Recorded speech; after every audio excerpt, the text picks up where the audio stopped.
नमस्कार। क्रिकेट की दुनिया में ना एक ऐसी खबर आई है जिसने हर किसी को हर किसी को हैरान कर दिया है।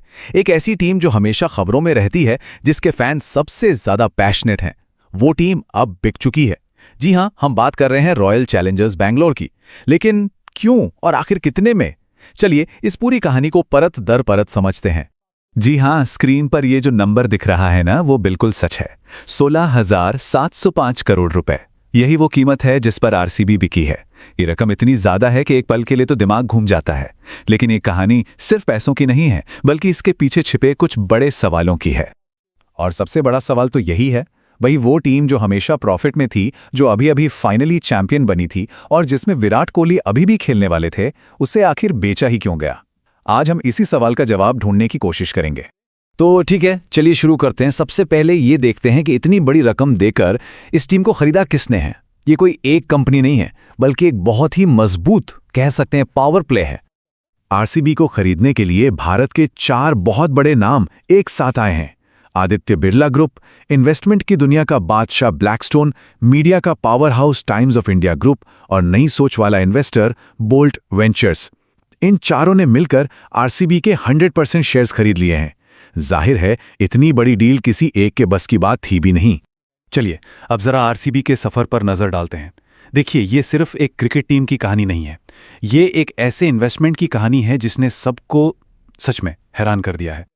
जरा सोचिए, 2008 में जब यूनाइटेड स्पिरिट्स ने इस टीम को खरीदा था, तब इसकी कीमत थी लगभग 450 करोड़ रुपए, और आज 2026 में ये बिकी है 16,705 करोड़ रुपए में। मतलब इसकी कीमत 37 गुना से भी ज्यादा बढ़ गई। ये एक जबरदस्त, अनबिलीवेबल रिटर्न है। इस बड़ी सी कॉर्पोरेट डील के बीच में ना एक बहुत ही दिलचस्प और पर्सनल कहानी भी है। एक ऐसा चेहरा सामने आया है जिसकी जर्नी आपको हैरान कर देगी। ये है आर्यमन बिरला, आरसीबी के नए चेयरमैन।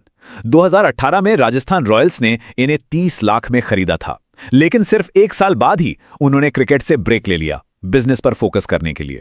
और आज देखिए, सिर्फ 28 साल की उम्र में वो एक खिलाड़ी से सीधे टीम के चेयरमैन बन गए हैं। मतलब जिंदगी कैसे घूम सकती है, ये इसका एक शानदार उदाहरण है।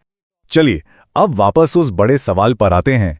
आरसीबी इतनी महंगी क्यों है? आखिर वो कौन सी वजह है जिन्होंने इसकी कीमत को आसमान पर पहुंचा दिया? देखिए, आरसीबी की इस आसमान छूती कीमत के पीछे मोटे तौर पर 4 बड़े पिलर्स हैं। पहला है 2025 में मिली वो ऐतिहासिक आईपीएल जीत। दूसरा और शायद सबसे बड़ा कारण, एक ऐसा नाम जो इस टीम की पहचान बन चुका है, विराट कोहली। तीसरा है सोशल मीडिया पर टीम का जबरदस्त दबदबा। और चौथा है विमेंस प्रीमियर लीग में टीम की शानदार कामयाबी। चलिए अब एक एक करके इन सभी को समझते हैं। सालों के इंतजार के बाद 2025 में आखिरकार आरसीबी ने मेंस आईपीएल ट्रॉफी जीत ही ली। इस एक जीत ने टीम को सीधे मुंबई इंडियंस और चेन्नई सुपर किंग्स जैसे चैंपियंस की लिस्ट में लाकर खड़ा कर दिया, और बस यहीं से इसकी ब्रांड वैल्यू में एक जबरदस्त उछाल आ गया। लेकिन सोचिए, 17 साल तक बिना ट्रॉफी के भी अगर किसी टीम के साथ फैंस जुड़े रहे तो उसकी कोई खास वजह होती है, और आरसीबी के लिए वो खास वजह है विराट कोहली। वो 18 सीजन से इसी टीम के साथ हैं। वो सिर्फ एक खिलाड़ी नहीं है, वो इस टीम के पहचान हैं। उनकी वजह से ही आरसीबी की ब्रांड वैल्यू हमेशा टॉप पर रही। आरसीबी सिर्फ मैदान पर ही नहीं, बल्कि डिजिटल दुनिया में भी एक पावर है। क्या ये बात पता है कि ये दुनिया की पहली स्पोर्ट्स टीम थी जिसके इंस्टाग्राम पर 20 मिलियन फॉलोअर्स हुए थे?